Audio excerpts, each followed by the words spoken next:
Want to have live chats with me or just connect with other cricket fans on Discord that also enjoy my content? Or a few AMAs. Maybe you want early podcast episodes or ad-free content or want to receive my emailer. You can get all of this on our Patreon, plus a little bit of behind the scenes stuff as well. Huge thanks to everyone who has supported us on Patreon so far. You are all part of this channel's success. Good Areas Live podcast. We have another one coming up here. This is a Footmarks, in fact, with myself, Jarrod, and with Varun. And we are looking at a piece that we did recently, Smith versus Sachin, because I think the overwhelming thought process was that these are probably two of the people who are the best batters since Bradman. You can throw in Lara. If you want just on pure talent, AB de Villiers probably gets up there. I think Sunil Gavaskar, Garfield Sobers, all of those guys have an element. I don't know how you count Len Hutton, because Len Hutton played during Bradman's career as well. But I suppose if you want to throw in Len Hutton, you can have him as well. But essentially, especially over the last 35 years, I think we have two clear players who we now all think is best since Bradman. And that's kind of where this piece came about from, right? Yeah, absolutely. That's the entire. This is one of those pieces that's been in the works for us for a long time, because for this very specific reason, it's the battle of who's the best since Bradman. And yeah, and originally I think we were going to do this piece like before the BGT, but then we just kept pushing it like as we do, and like there's so much happened during the BGT. It's one of those type of periods where like we have an idea and we just keep postponing it. And now I think like then we just said when Smith scores 10,000 runs, let's actually finally do it. And I thought it was a good occasion for us to do it. Yeah, exactly. I mean, to be honest, we might have rushed it out if he'd made his 10,000 in that other series, but he didn't, so he had to wait. The only comment I saw, and like I do try and obviously avoid comments as much as possible, because especially there's lots of great comments from people, but the people who have great comments will usually find you in another method and, let you know some really interesting thoughts about the piece. Most of the comments that come in are people who don't really understand what we're doing. And I saw one guy just being like, well, Sachin is prettier than Smith, so clearly he's a better batter. And I'm like, James Vince is the best batter since Bradman, says random man on YouTube. There's a lot of pretty batters who are not particularly good. Bradman himself was not particularly pretty. You think KJ Rabada is the prettiest batter you've seen? And if you think otherwise, you'd be wrong. But he is a very pretty batter. I mean, that's the thing. I've seen some very attractive tail enders who don't make any runs. So this is obviously more a statistical kind of look at it and from that point of view. I want to start with Sachin, and I think his strongest case to be better than Smith, but to be better than everyone, right, essentially comes down to the fact that most players play in one era, or maybe the majority in one era, and then there's a little bit of overflow into a slight change. So you could say, if you wanted to, that Ricky Ponting played a couple of years in the 90s when cricket was a little bit different, but basically he was good from like 98 or 99 through to 2008, which is one big, long, great batting era, right? I think Kumar even more so. Yunus Khan, I think, fits into that. There's heaps of guys. And you can go back through the history of the game. Martin Crowe is another example of someone who played through the very tough 80s. He never had a very good batting era on either side, at all in his career. So we only know Martin Crowe through the era that he played in. And a bit like Sachin, he debuted when he wasn't very good because he played for New Zealand. Yeah, well, he also debuted probably years before he would have for a normal team, right? Like, if another team had, you would have maybe 2 or 3 years. So, you get all those sorts of things. So with Sachin, when it comes to the eras, he plays in the 80s, which is kind of the beginning of the hard pitch era, right? When we really switch over to, uncovered pitches are completely finished by this point, and we're starting to understand a little bit more. He then plays in the 90s Legends era, where, the worst bowling attack you have to go up against is like, I don't know, Heath Streak or Darren Goff and Andy Caddick. Like, there aren't really bad attacks that you have to go up against in that point. He then plays in the 2000s in the great batting era, and then he plays on long enough to also play in the DRS era, which is quite funny for Sachin because he didn't like DRS, of course. Probably he was against it for a long time. I think partly. Why? I never thought about this at the time, and I wish I had written this article. But of course he would be against it, man. He'd been playing for 20 years without it, and he conquered cricket, and then they were like, actually, we're going to change this, and now the way you bat is going to have to change a little bit. And he's like, I'm too old for this shit, right? Like, it's like a Lethal Weapon joke at that point, right? Like, I don't want to do that. So I think even if you want to, I think you can pack the 80s and 90s a little bit into one overall package, especially because he played at the end of the 80s, right? I think you can pack those into one overall package. Then you've got the great batting era, but he does then play a little bit into that DRS era, and it's more important for him than it would be for, say, someone like Ponting, because DRS starts to impact the spinners first, right? There's a big change in how you play spin, and I think that's what Sachin was saying. The way I have played spin, which has been nearly perfect, you're now telling me I can't do anymore. How dare you, right? We just don't see players play that sort of massively varying kind of a situation, do we? Yeah, it's extremely rare. Like maybe like we've seen some players who play like 3 or 4 years before DRS. And then they played, like Kevin Peterson is an example of that. He plays 2 years, like 1 or 2 years before. Shane Watson was probably like a casualty of that. But he just, his entire like upbringing was based on just, you're very tall, just put a big step forward and just block it. And then he just becomes a meme because of his LBW reviews. But Sachin plays an entire cricketing career before DRS. Yeah, like exactly. Like what was it? Like 15 a career and a half. Nearly? Yeah, it's like a career 15, and a half, 16, right? Yeah. Like, it's a ridiculous amount of time. So yeah, I think that's really interesting. And I think Jack Hobbs is probably another player that has an element of this in his cricket. But like, Bradman doesn't really have to deal with this. Bradman had to deal with a little bit of people bowling off spin and in swing down the leg side, right, in his career. But I think that really takes over more in the 40s through to the 50s when he's already retired. So Bradman, even though his career is really long, he plays pretty much in a similar situation all the way through, right? I don't know Whereas about Hobbs, that. Like, he did have to deal with the World War II at some point. No. But when we come back, but World War II is probably why the game didn't develop in that period. So when you come back afterwards, the only thing that Bradman has to deal with a little bit more is probably, as I said, the rise of cutter bowlers and everything, but he doesn't play long after World War II, man. He retires in 1948, right? So he only plays 2 years after World War II. So I think if cricket had continued, I think we get to bounces. Like, I think after the flirting with bodyline, I actually think we go back to something more like that. But because of World War II, cricket actually regresses a little bit. So most of Bradman's career was very, very similar. Hobbs is the other interesting one compared to Tendulkar, because Hobbs has to play essentially when we're working out what modern batting is. And he's playing in an era where there are still synthetic wickets in South Africa and all these sorts of things are happening. And then he plays after World War II when the wickets just get, World War I, when the wickets just get a lot flatter. Like, the cricket just changes and suddenly you do get, fast bowlers coming in rather than, Sid Barnes and just those other sorts of guys. So I think there's a bit of that within Hobbs. And there's probably the other guys, well, I don't think we have as many of them, but Grace is probably another one, right? Who he probably plays through two major different eras, maybe the two biggest dramatic changes that anyone's had, because in the 1880s when he plays Test cricket, literally playing on cow shit, and then in the 1890s he's playing on what is at least approaching flat wickets at that point. Yeah, well, I would assume Grace would have the most varying conditions, especially because cricket was changing exponentially at that point. In like the late 1800s or early 1900s, because everything that was happening was new to cricket, wasn't it? Yeah, I don't even know like how many laws were invented during that point. Yeah, exactly. And that's the other thing. There were little laws changes during Bradman's career, that the size of the stumps and the balls. So there were little things, but they didn't seem to affect things all that much. LBW as well.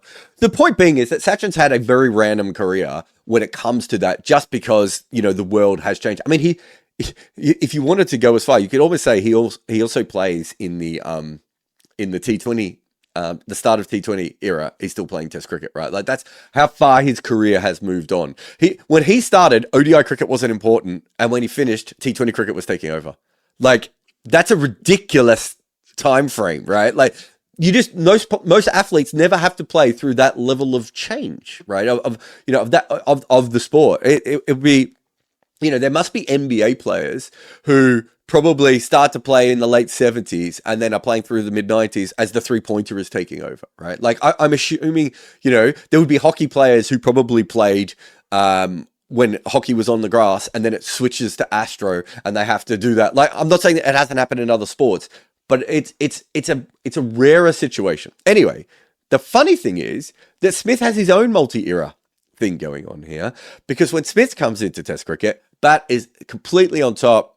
He's just he's clocking video game numbers, right? Like, it's all great. And then some arsehole from Pakistan decides to teach people how to bowl the wobble ball, right? And the batting just absolutely drops, right? And then you also get things like India and South Africa making purposely helpful wickets. So, and I would say there has been a general move away from, we have to make sure the test match goes to the 5th day, to we just have to make sure it's an entertaining test match.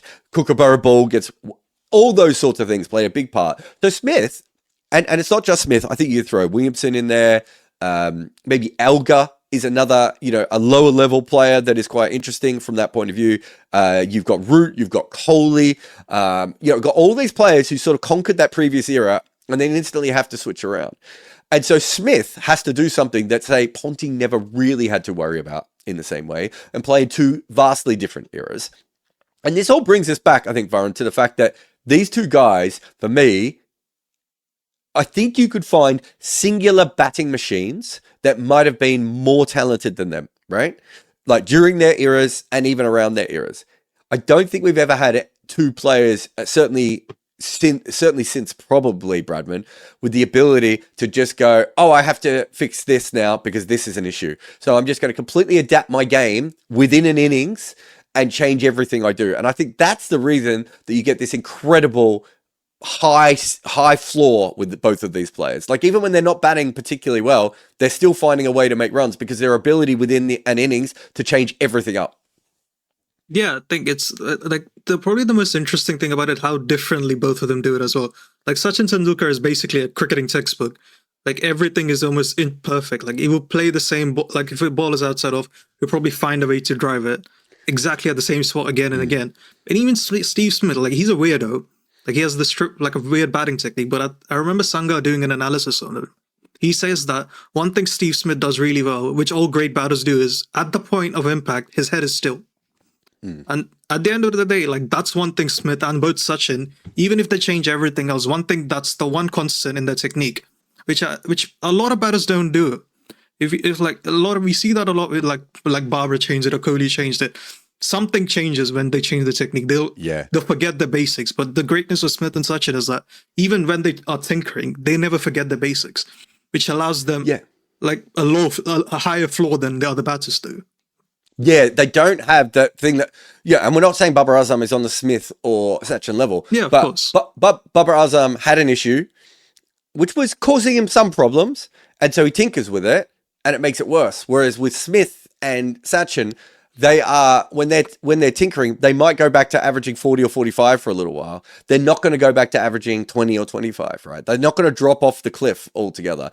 But I think the more interesting thing is, I don't think that Baba or Virat Kohli, as great as both of those players, like as great as their natural batting talent is, have the ability to do that mid-innings. And when I talked to Rahul Dravid, and was talking about Sachin specifically, that was the thing he kept pointing out.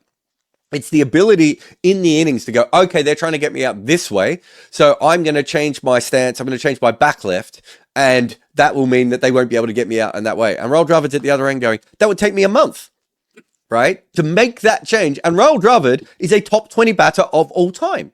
And he's sitting at the other end going, I can't do that. Right. And so I think that's, they have all the normal parts of batting genius. Like, obviously, a lot of it is about eye and, all that sort of stuff. But there are lots of players with great eye, like Kevin Peterson, to go back to what you said with him before. How long did it take Kevin Peterson to work out how to play left arm finger spin once people worked out what his new issue was, right? We know how talented he was. He has as good an eye as either of these two players.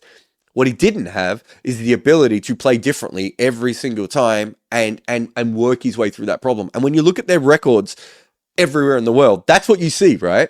You don't see a Ricky Ponting size hole, right? Where Ricky Ponting can't play in India at all. He just can't work out the quicker, flatter bowling, right? And Brian Lara said the same thing when I interviewed him. Brian Lara was like, my problem with coming to India was I played spin based on the fact that the ball went up. And once it went up, I was quick enough on my feet to catch up to any spin bowler in the world. When I got to India, the ball never went up. They all bowled flatter, and suddenly I was stuck on my crease, and I became a victim. that is what we're talking about with Smith and Sachin, is they would have worked out the ability to make that still work for them. And I think that is that is the difference between them and the other greats. Yeah, also like with Sachin, it was always about how do I get the next run? And he did not care if he looked pretty. I remember like he at some point in his career he brought the paddle sweep into his game. And like part of that reason was he used to just use it to move the fielders. And then people told him, like, why are you playing the paddle sweep? It just looks so ugly. He's like, I don't care. I'm just going to use it to get runs in that instant. But also when they move the fielders, I can then get my original runs back in that way. It's things like that, which is very unique. And then we know with Smith, again, he's a weirdo. Like, we'll get to him opening the batting at some point, but then again, only Steve Smith, that's a thought that only Steve Smith would get. And no one else in world cricket would do that. No, exactly. But I think that making runs ugly, especially when you're great. I always wondered with someone like Brian Lara in that the aesthetics was so much part of what he did, right? And the ego was so much part of what he did. Whereas I think with Smith and Sachin, the difference between those kinds of players is for them, each individual ball is something that they want to be involved with, right? It's not about the domination will come, and they eventually dominate anyway. And sometimes they will maybe play some attacking shots to put some pressure back on from a tactical reason, or they'll just be seeing the ball really well and they'll be scoring. But I don't think there's that ego being played at, because all those two want to do is face the next ball, right? And so that means that you can leave the ball in a stupid way. You can play the paddle sweep. You can take the cover drive out, right? You can walk across your crease when everyone is telling you not to do that. Like all these different idiosyncratic things. I heard this really interesting one recently where there's two really fascinating things in basketball. One is that people in basketball refuse to shoot free throws underneath. So granny shot, right? And it's because that's embarrassing. But everyone in the NBA knows that if you did that shot overall, you would have a higher free throw percentage and you make yourself a better player. And there are whole great players like Shaquille O'Neal and Wilt Chamberlain who would have been better if they'd just done that, because then you couldn't foul them. And then there's nothing you can do against those players, right? And the other one I heard was Kareem Abdul-Jabbar's hook shot. And like they're asking a former Laker, like, why didn't everyone else do that? And everyone was like, it's a bit of like an old grandpa shot. Like it's not very cool. And you realize that these things play a part. And they play a part for AB de Villiers, right? And they play a part for Brian Lara and for Kevin Peterson and for whoever else you want to put on that list. I think with Smith and Sachin, they do those things, those concerns don't matter to them, because their main concern as two human beings is, how do I make another run? Like Sachin's whole life was built around, how do I make the next run? And Steve Smith is literally shadow batting in the shower, right? Like the whole way through. Everything he does is about how to make that next run. And so again, it means they're wired very differently than another great player who is thinking, oh, I've got to get on top here. Like Ricky Ponting's like, I've got to make an impact here. And you know, it's my job to make, even if I just make 70, but if I make 70 off 80 balls and I play a couple of big pull shots, this team's going to be, you know, going to be hit in the face. Those two don't think about it like that. Those two are just like, I'm going to bat and I'm going to bat and I'm going to bat. And over the course of my batting, I will change the game anyway. And it's a very different way of doing it. It's a very singular mind space, I think. Yeah, definitely. Again, as we've said, that's what separates them from the players of their era and other players in Test cricket history. It's the ability to adapt. And it's great. And like even right now, we still see Steve Smith trying to adapt in a way like, again, like, sorry to compare him to Kohli again, but Kohli's like very stubborn in his ways, in a way I don't think Steve Smith is, and that's probably like a big difference in why you still see Steve Smith scoring centuries right now. He's made 400s in his last 5 tests. That's insane. Like after the entire cricketing community thought he was done. Yeah, I think also the Kohli versus Smith debate is actually. It's what Kumar Sangakkara's father was talking about when he was like, if you're really good, you should be making runs into your late 30s and into your 40s, because by that stage you should be a technical genius. That kind of discredits players like Ponting and Coley and bunches of other players who probably there was something else about their batting, or Kevin Peterson might be another one, right? Like those sorts of guys who they have something else about their batting. Even Viv Richards by the end was not quite the Viv Richards he had been beforehand. Whereas Kumar Sangakkara, Shivnarine Chandrapal, I think averages 60 or 70 in county cricket after the West Indies get rid of him, right? Because technically his ability to change his batting and make it efficient and make it work would work even when he was older and his reflexes have gone slower. Whereas that's not the case for other players. So I think Smith and Sachin are showing that. Now, Smith might still drop off because this is the big difference between the two of them is what Sachin does looks, from a biomechanics point of view, a lot more repeatable when your eyesight goes, right? Yeah. Whereas what Smith does doesn't look as repeatable once eyesight starts to dim and reflexes start to slow down and all that sort of stuff. But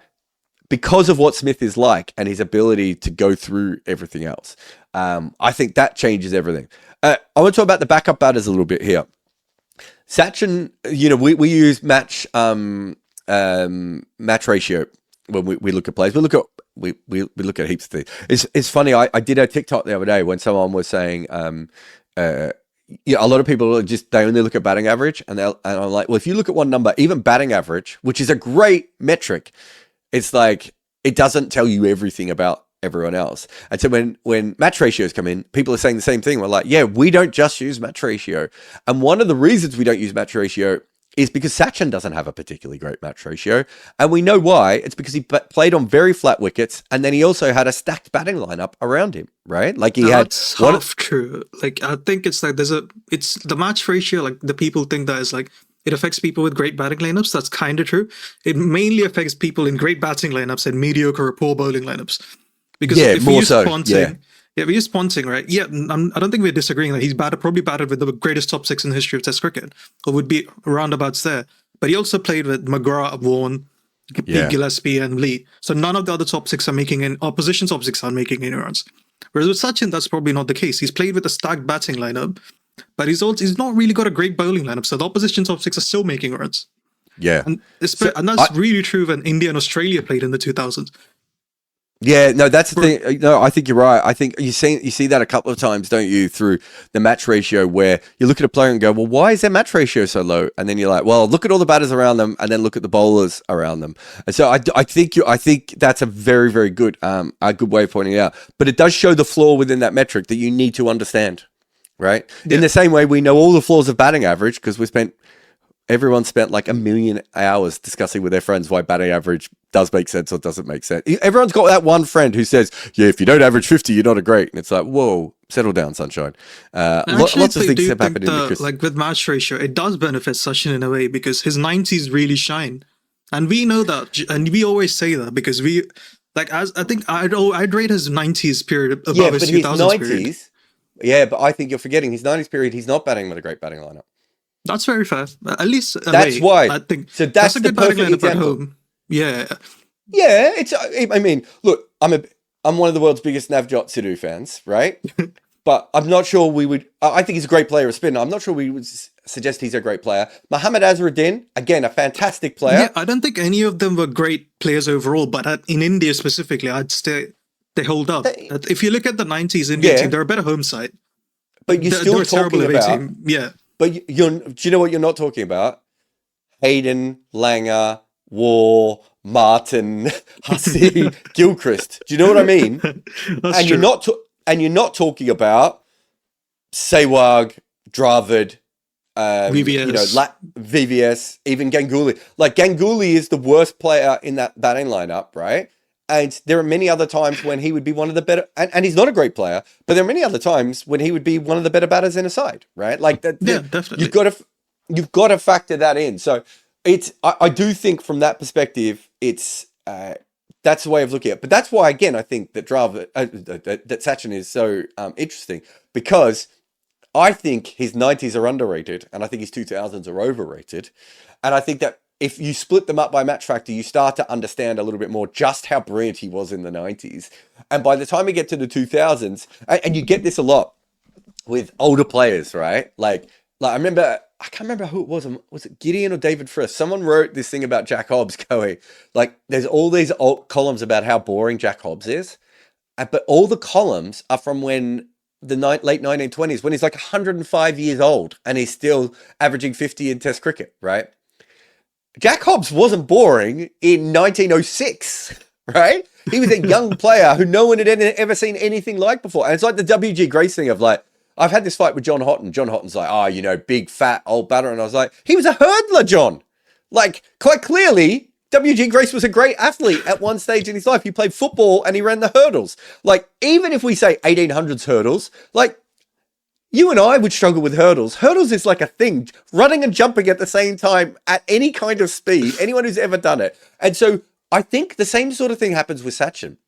You get to a point where he becomes the grandfather of batting and everyone's making runs around him at that point, yeah?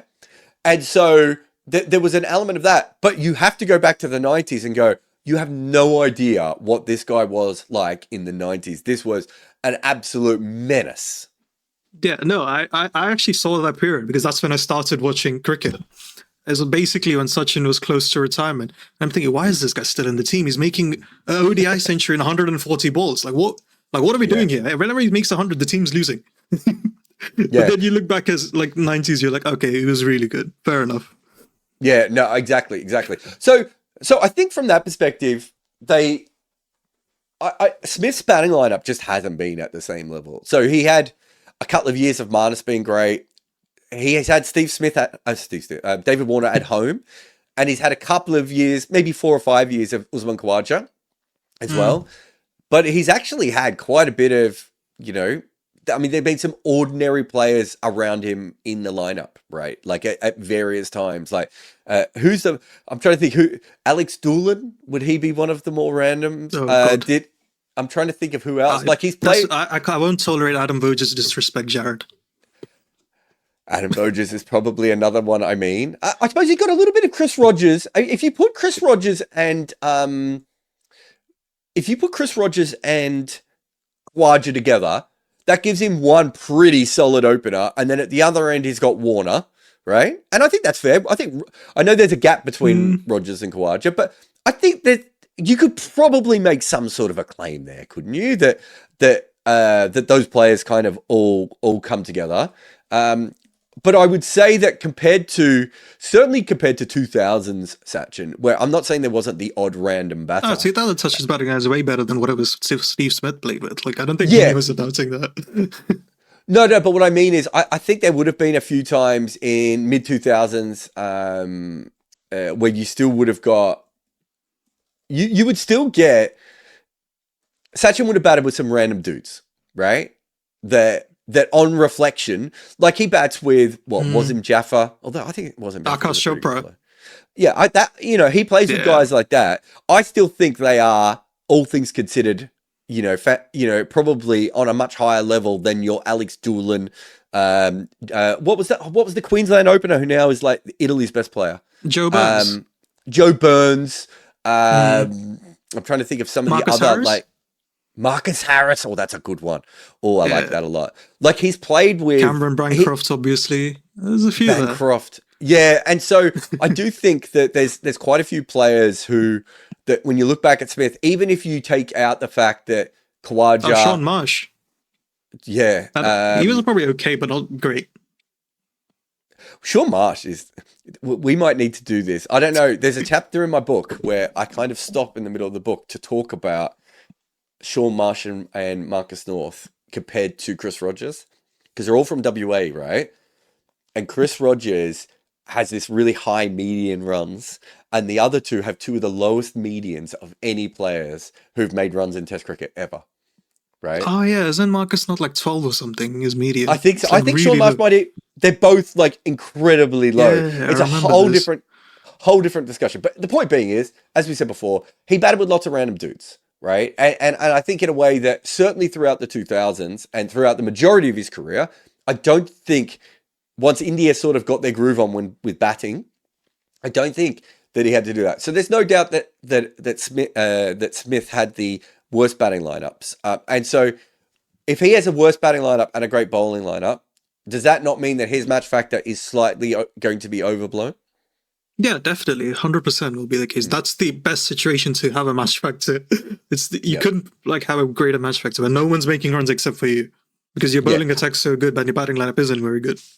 I mean, it's fair to say that it's not as if he's not Andy Flower, is he, or Shivnarine Chandrapur, right? Like those are the extremes of literally batting on their own. Or was it Bruce Mitchell and whoever the two South African batters in the 1930s, who basically it was them and everyone else was averaging 12, right? Like it's not quite that kind of situation. But you do understand that. So I think we have to, within the match factor, I think we have to understand that. If you make any content, Minvo Pro is the tool for you. Take your long format content and cut it and slice it for social media. This AI-inspired weapon will turn your one piece of work into so many clips. Try Minvo.pro now. I think another reason, Varun, for their greatness, these two, is the dual conquering of pace and spin. Yeah, definitely. Like you would say that both of them are some of the greatest players of pace bowling we've ever seen. Like spin is like it can be for Sachin. It's like at periods he was one of the best we've seen. But there was like you would say in the 2000s he wasn't the best player of spin in his own team. I don't know if you can say he's the greatest of all time. But Sachin was so good versus pace. The only reason I believe he got into the Indian team is because even at the age of 16 he was one of the best players of pace bowling in India. Yeah, because you got the Indian seven, like you had Sidhu, you had Azharuddin. Sanjay Manjrekar would have been around at that stage. All of them were like had the same issue. They were great elite players of spin bowling, but they could not play pace. Yeah. So it's one of those things where you find many 90 scorecards where Sachin has like 100, and then the next highest score would be like 30 or something. Yeah, I went back and I actually found Navjot Sidhu's 100 versus the West Indies. And had a look at it, and it was like, it was in the West Indies, I should say as well. And I was like, oh wow, maybe I've got him all wrong. And then I had a look at it, and I was like, oh okay, it wasn't exactly the kind of wickets that would have tested someone like Navjot Sidhu. And no one's higher on Navjot Sidhu than me, by the way. He's like Navjot Sidhu is mentioned more in my book than like Herbert Sutcliffe. Right? Like it's very important that people know these facts about these players. But yeah, no, I think you're right, and he's still a great player against spin, though, Sachin. I don't think you could ever argue that he's not. Definitely.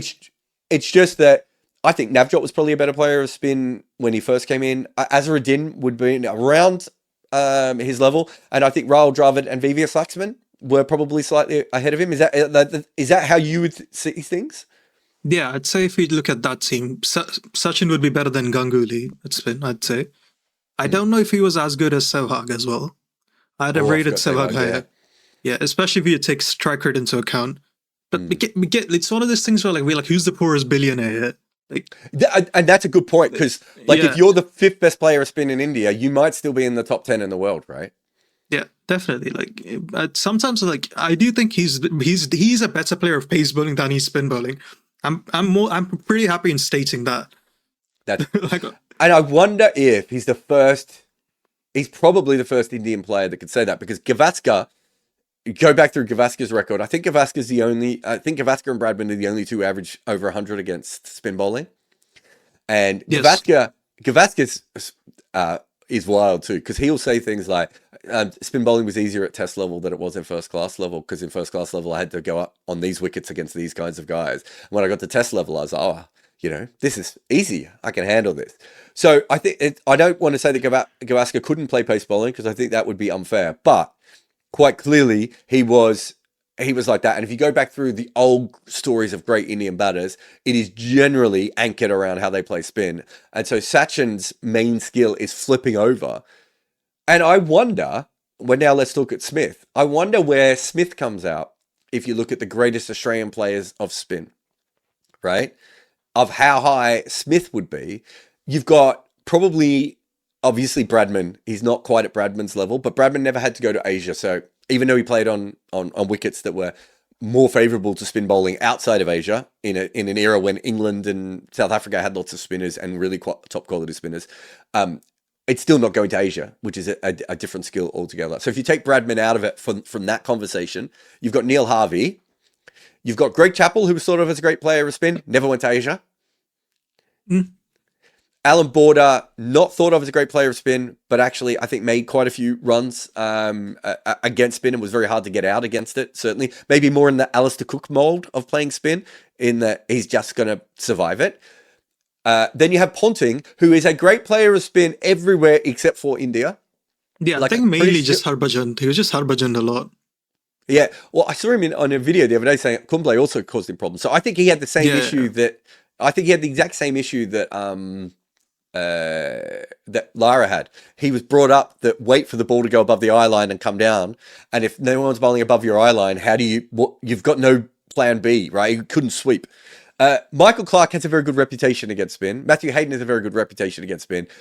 I think if you look into it, not quite up there. I would throw Hussey up there. I don't know how you feel about Hussey. Hussey's good. I remember looking at this. He's one of those batters who's a brilliant record versus Murali. Yeah. I know for a fact. Like, I think he dominated Murali and Kumble from memory. Yeah. So I think Smith is in that upper echelon. I put him up there with that sort of Neil Harvey and Mike Hussey kind of record, I would have thought, of their ability to play spin. Well, as you said before, he, again, like Sachin, is better against pace, right? Yeah, definitely. But like, I also think that Smith played the best spin attack of all of them. I don't mean necessarily like, I wouldn't say Ashwin or Jadeja better than Murli, but it's one of this, it's really, with bowling attacks, it's like, it's very difficult to explain to people that a bowling attack like 4 bowlers averaging 25 is better than 2 bowlers averaging 20 and 2 averaging 30. Yeah. No, I think that's a very good point. And Murali really never had a backup, right? Like, Murali never had a backup, yeah. I was trying to find this out. Who was Sri Lanka's third best bowler during that era? Well, I think if you go back on wickets, and obviously this will be of being beaten now by Harath, but for a long time, I reckon Jayasuriya had their third most wickets. In Test cricket. I don't know if he had... Did he have that many wickets in Test cricket? He didn't have that many wickets for him. But that answers your question. Yeah. You know what I mean? I could be wrong. I might be misremembering it with ODI cricket, but I don't think I am. I think for a long time, Jayasuriya was like very high up. And look, Jayasuriya was... I don't know, who would you... Like slightly better bowler than Joe. I suppose he's a bit better than Joe Root, and at least he bowled in more favourable conditions. But he wasn't like a fantastic bowler. Like he was fine. Is he better than Yuvraj? Yeah, I think he was probably a better bowler than Yuvraj. I don't know if you saw this. You sent me numbers the other day of ODI cricket. Do you know who his numbers are almost identical to? Who? Jadeja? Mitch Santner.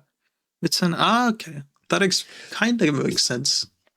So another defensive, clever left arm finger spinner, right? And I think that's probably the best way of looking at him from that point of view. So yeah, no, I think I definitely think that plays, that all plays a part. And you're right, Smith has had to go up against Jayasuriya, who weirdly enough, Prabhav Jayasuriya. I now realize I'm confusing all my Jayasuriyas. Who is probably pretty well set up to bowl to Smith. He's taking the ball away of the angle bat of Smith trying to play to the leg side. And he's had to go up against the Bangladeshi players where he has struggled, which is exactly the same angle and the same issue. And Jadeja. And on top of that, he's got like the world's smartest bowler. What did he say the other day? He was watching Smith in his bed all the time or something, Ashwin, trying to find like anything that he could do. Did you see that video where he was talking about how like I don't believe I have, but I would not. Oh wait, this does sound very familiar. Yeah, there was something about like his family, his wife thought he was in love with Smith or something. Yes, I did see this quote. Yes, I remember because of how much time he spent, and he worked out that like Smith had a timing system, so he would come in he wouldn't jump up in the air to bowl some balls. He would bowl like flat-footed and stuff. Like, that's a super genius. And Bisham Beatty would have been able to do stuff like that, right? And Shane Warne would have loved to have been able to do stuff like that. They didn't have access to stuff on their phone that they could have a look at. Like Clara Grimmett, Clara Grimmett would have to bowl like 20 overs to get that kind of information on a batter, right? So yeah, I think from all things considered, you would have to have Smith right at the top in that 3. And then it's just, I suppose, where you cluster those kinds. Have you looked much at at Neil Harvey's record? Not really. Like, I remember kind of looking at his match factor, but not his spin record. Neil Harvey's weird because he has a great record against off spin, and a lot of Indian spinners talked about him being one of the hardest players he went up against. And he was probably one of those first batters who was just so quick on their feet. You know, he probably is the guy that Lara and all the Indian batters sort of become, right? That ability you can't toss the ball up to him. And one of the reasons was that I think Harvey because he was a left-hander, he was terrified of foot marks. And so his whole thing was, you're not going to land a ball in the foot marks to me, and I'm just going to come down and be able to handle that the whole time. So I do think that there's that he deserves to be in that. But I'm not sure that Smith is that. His record looks good versus spin. Yeah. I don't think there's much to say here that Smith isn't in that upper echelon at the very least. And as you said before, like, you know, you may even be able to go as far as saying that he's right there, which goes back to what we're talking about with Sachin, right? Which is the skill that they should be worse at is actually the thing that sort of works like the most for them, right? Yeah, definitely. Again, like even with Sachin, again, like I remember the 99 series comes to mind where he did really well versus Lane in that famous Chennai test, which I do like, and then his record versus Murali holds up as well. So again, he does really well against Steve Smith. Again, he played on some incredibly tough Indian wickets, and his average still holds up. The Pune one comes to mind. The 23 series, every pitch was like that except for the last one, where I don't think he made any runs anyway. Yeah, I think you're right. If you look at it by averages, this is Australian players since the start of the 2000s are playing spin in Asia. So he averages 48. So Khawaja from fewer matches averages 53, sorry. So you put him in that argument. Hayden and Ponting both average 50, but certainly on flatter wickets. And also there are some holes there. Clark, who was thought to be the player that was going to be Australia's best player of spin, ends up averaging 36 in Asia. And then you got Hussey up at 55. And you could probably have Damien Martin in there as well, although I think his average is maybe probably Darren a little Lehman. bit lower. Is Darren Lehman up there? That's a good question, actually. I wonder if Darren Lehman didn't do some of his best work in the 90s, so he might be missing from here. Yeah, he's 46 as well. Wait, give me a second. I think we can find this. So, at the very least, like, I think if we were doing, I don't know, let's say we rename this piece, is Smith Australia's best batter against in Asia, against spin, I should say. Yeah, Lehman averages 50 overall, so against spin. And he mainly played in Asia, right? Yeah, and look, he might be the specialist guy who didn't handle pace bowling as well. It's 41 in Asia for Lehman. What? So it's all right. Can you think? Do you know what Lehman might be? Oh my God, this is going to blow the internet's mind. Are you ready? Lehman might be Australia's Ajinkya Rahane. Oh, that's a great call there. Because the one thing you would think he would be good at, he never managed to do at test level, but he was so good at that other skill that Australia had to keep picking him because they would go into Asia with like guys who could not play spin anywhere near the level that Darren Lehman could, right? Like some of those guys were like really changed the way I look at life. Yeah, there we go. Yeah. Well, let's send this to Darren Lehman and see if he thinks he's the Ajinkya Rahane of that. So I think that what we're trying to say is that what should have been their weaker skills are not particularly their weaker skills, based on where they come from, and that they were outliers within their cricket culture in the way that they came in. I think more so with Sachin than with Smith, because I think enough Australian players had played spin at a decent level before Smith came along. So I would go with that. You want to talk about Smith opening? I want to know why you want to talk about Smith opening. So, like in the piece, there is a stat we did, which is how the entry points, so how the averages differ by entry points. So we use 20 overs because that's roughly about when you expect the number 4 to walk in. Yeah. It's a good direct comparison. The Smith average is like about 50 and Sachin average 46 when they enter before the 20th over. It gets stranger when you compare by errors. Because if you look at before 2020, Smith average is like 67 or 60 before when you walked in before the 20th over. And then 2020s, that drops to 28. So you'd naturally, like common sense, like cricketing sense would be like, this guy struggles versus when he comes in early. So let's push him a bit further. Let's maybe bat him at number 5. But Smith goes and does the opposite. He goes to open the batting, which again, like is by far one of the most dumbest things on paper I've ever seen. But then again, it's one of those things where it only makes sense because Smith did it. anyone else, if Sachin did that, you'd think that did he like get food poisoned at some point and lose his like thinking? But with Smith, you're like, oh, that's just Smith being Smith. It is incredible to think that one of the arguments that Sachin has over Smith is longevity, right? And we'll get to that. That's where we'll finish this conversation. But that within Smith's career, he's had a year off for being suspended for something that should have been probably a 3-match ban at most anyway. But he had a year off for sandpaper, right? And then he had, 9-10 months where he opened the batting. He's essentially tanked himself twice throughout. And he's missing his like career. a few months because of COVID on top of that. Yeah. But everyone is. So. Yeah, no, but that's a fair point. I mean, I mean, Sachin had the elbow injury, so I suppose Sachin had, but that's a normal thing to happen to a cricketer. Getting suspended for a year because your prime minister is upset at something that's happened on a cricket field is not a normal thing to have happen, right? Number 4, who is arguably on course to be in the top 5 best batters in the history of the game, does not suddenly open the batting for a year just for shits and giggles to get a less talented player into the side at number 4. It's bizarre. We also don't have as many global pandemics stopping people's career. Like Smith's career is very, very interesting from that point of view. Okay. Longevity versus peaks. So I think this is, I had a big conversation with Nagraj recently about this, and he was very, very upset that Aravinda de Silva does not make my list of top 50 test batters of all time. Which he does not. There you go. Spoiler, everyone. Expecting Aravinda de Silva in that list. And he was saying that if you look at Aravinda to be purely based on talent and peak, like Aravinda is clearly one of the 50 most talented players of all time. And I said, I don't disagree. But the list that we're putting together is not the most talented batters of all time. It's the best batters of all time.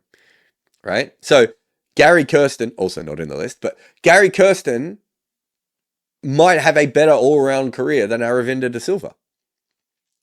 No one, not Gary Kirsten, no one is going to say that Gary Kirsten was a more talented batter, right, than Aravinda de Silva, right?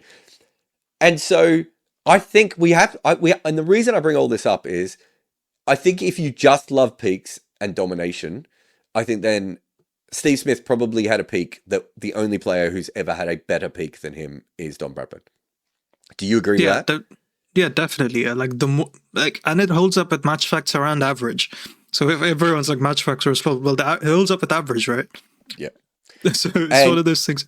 And there's like, if you have to ask me, like, I don't think there is not much, like, if I have to say like a statement, it would be that Smith during his peak was a better batter than Sachin during his peak. I'm more than happy saying that from everything I've looked at with both of them. You can find Varun on social media at No One Knows. Of course. But then it depends on what you think greatness is. So when I was looking this up, I was kind of, I love peaks, right? Obviously, I think I have Virat higher now than most people do, because it doesn't matter to me that he dropped off at the end of his career, because I could give you about 9 great batters who've dropped off at the end of their career. Probably with Virat, he should have batted at he should have done the Ricky Ponting and slipped down to number 5, right? Slip down the order a little bit, give yourself a bit more of an armchair. Didn't do that. And it's been stark how poor he's been.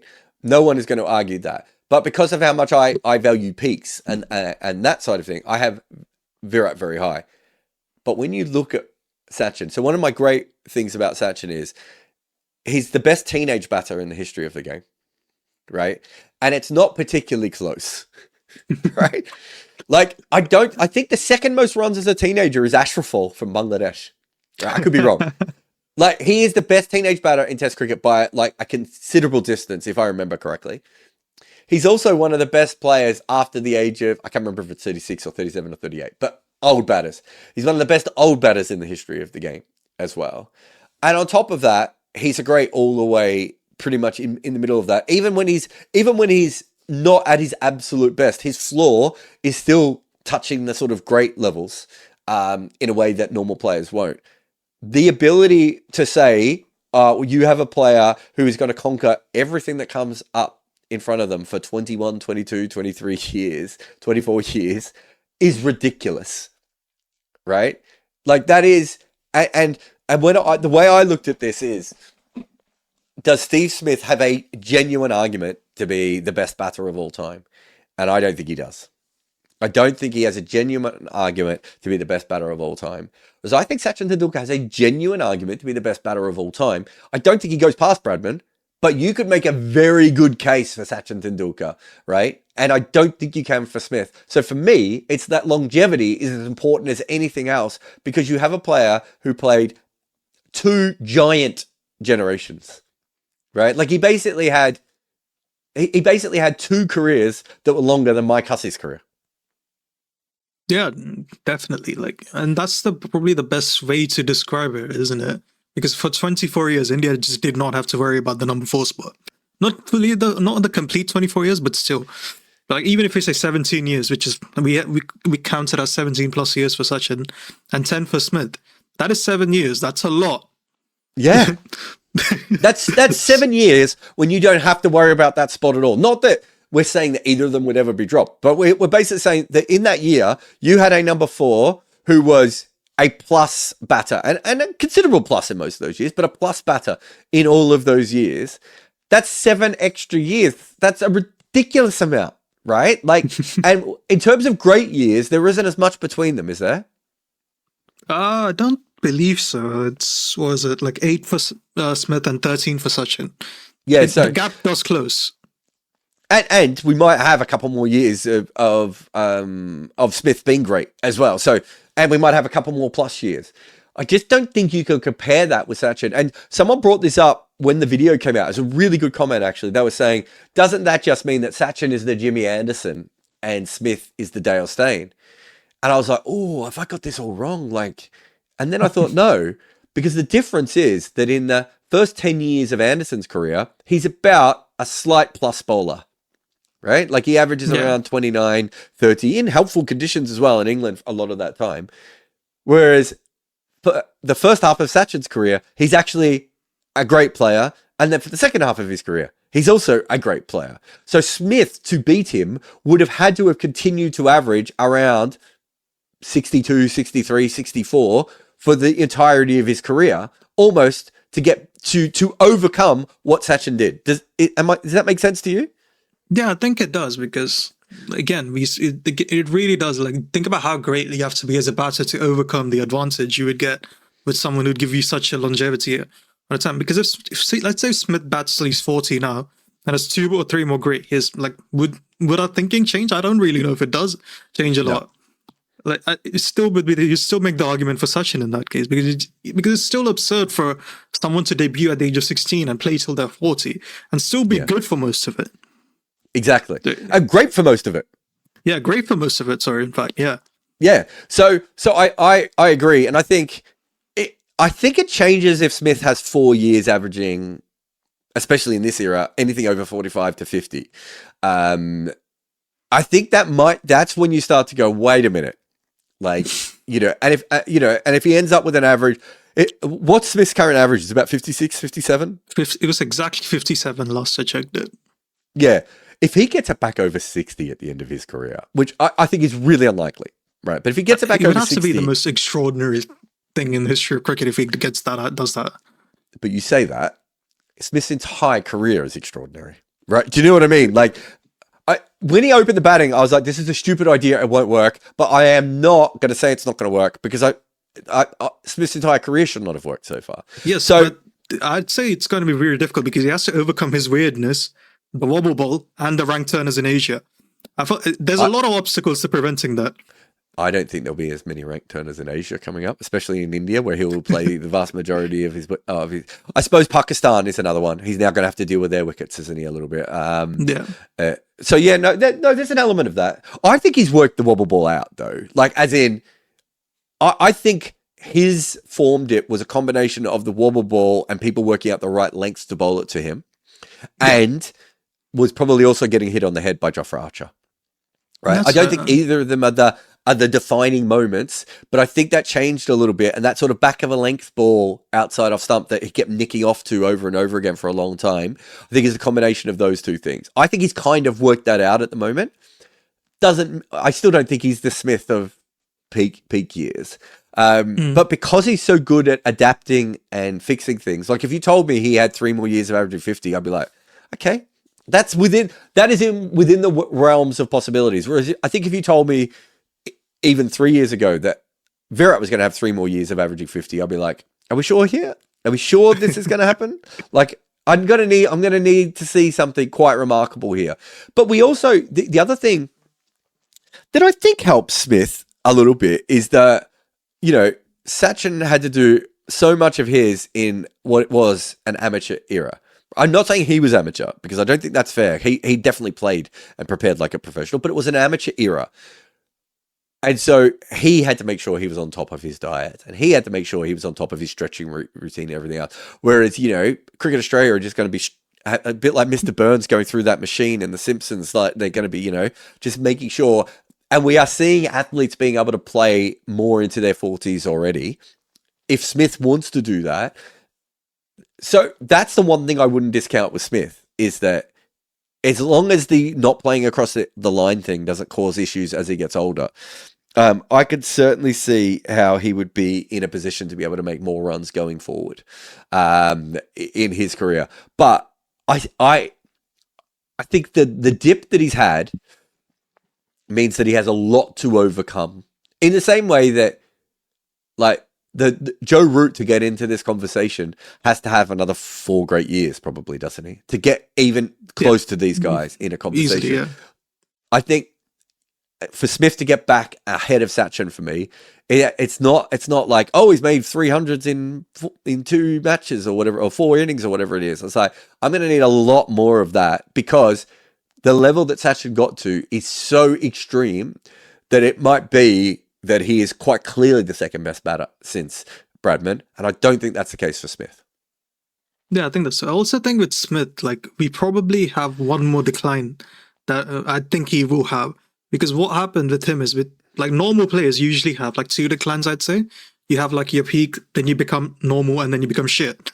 Whereas with great batters, you go from being very great to, like, good, then normal, then shit. So I think with the wobble ball, what happened was the pace playing pandemic, it almost emulated 2 declines. And because as fans, we've been trained to think that, okay, when batters just have 2 declines, they're close to retirement. Whereas with Smith, I think he's got one more period where he will just go away. Thank you, Varun, for this podcast. I actually thought we wouldn't go very long on this one. And now I realize that you and I could speak about this for about another 9 hours. Yeah. And we probably will in our WhatsApp group. But thank you very much for coming on. If you haven't seen the video or read the article, go over. I think all 3 of us put a lot of work into that one. Cheyenne should be mentioned here as well. We really did throw ourselves into this one. And we kind of started this versus universe of recent times. And that universe is... It's not, I'm not as interested in who is better between Smith and Sachin. What we really want to do is find players with kind of similar case studies and then go through them step by step because it allows you to look at both of those players. And it's, we've obviously done Ponting and Virat as well. We also had the, Bumrah and Cummins and Rabada piece, and we did a lot on Ashwin versus Kumble in that other one. It's just something that we're really interested in of being like, well, this person was good at this and this person was good as that. And how do you look at it? And it allows you to have a discussion rather than just saying, like, we know Smith is great. Right? We know Sachin is great. We know Virat is great, although people don't anymore, but we know Ponting is great. What we're really trying to find is, the conversation within that. And big thanks to Varun for coming on and doing that for this one. It took God and the demon to build international cricket, but don't tell Johnny Bairstow. 1882, Australia had played 1 test in England against the god W.G. Grace, and they sucked. So they were playing him again, and it was a tough wicket. But England was in front, so Australia was desperate for a 3rd innings lead. At number 8 was young all-rounder Sammy Jones. After a routine single, he walks down to do some gardening on the pitch. Grace whips off the bails and appeals. The ball wasn't dead, Jones was run out. The Australians were furious. In fact, some of the English players were also furious. But what Grace said went, and the umpires had already given it. Next in was Fred Spofforth. He was known as the demon fast bowler. He was furious, and he let England know exactly what was coming next, which was maiden. There's 12 maidens. I can't count them all. England only needed 85 to win. W.G. Grace made 32. England only 77. That was the test where the Ashes began. Buy my book Overthrowing Cricket's Empire on Amazon today.